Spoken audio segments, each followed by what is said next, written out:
Good evening and welcome back again to Prime of Midlife.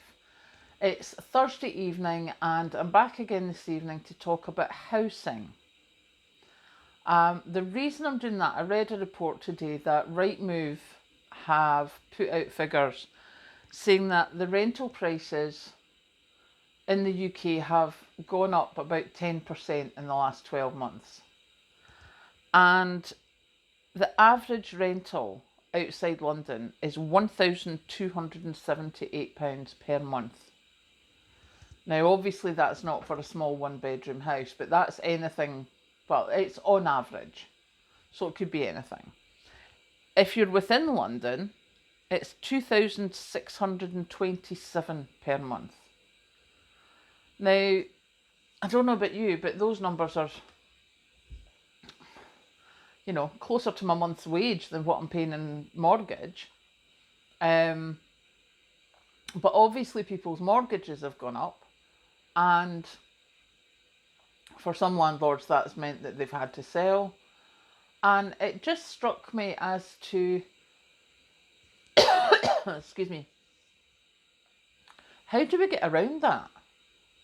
Because there was also another report about the construction industry is contracting. It's growing smaller because of the price of materials, because of lack of trades, because of lack of people able to buy the houses now with the mortgage rates going up. So companies aren't building as much. They're not building as many properties. Now, how do we get out of this? Because if you've got kids or grandkids just now who are about, say, 16, 17, even up to their early 20s, excuse me, they are going to be looking or hoping at some point in time to go and live somewhere, to go and have their own home, their own place.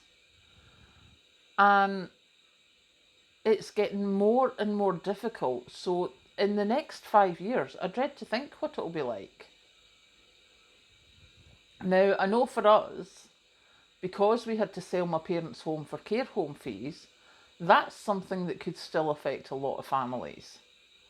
So where they thought that, say, Gran and Grandad were in the house, Mum and Dad were here, and then when Gran and Grandad passed, Mum and Dad would go into that house or the kids would go into that house.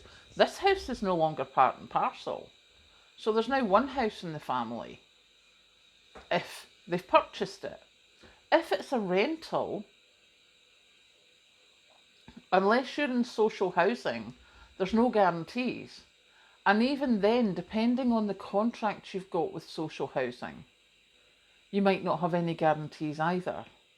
Now, I know that some of the social housing contracts have that if your child is still living with you, they can go on the tenancy and they can then inherit it after you go. But there's an awful lot of places don't have that. It's an awful lot of places where once the person who got the original tenancy is gone, that's you. That family's out.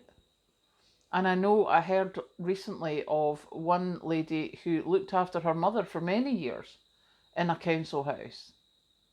But she wasn't on the tenancy, and after her mother died, she had nowhere to go.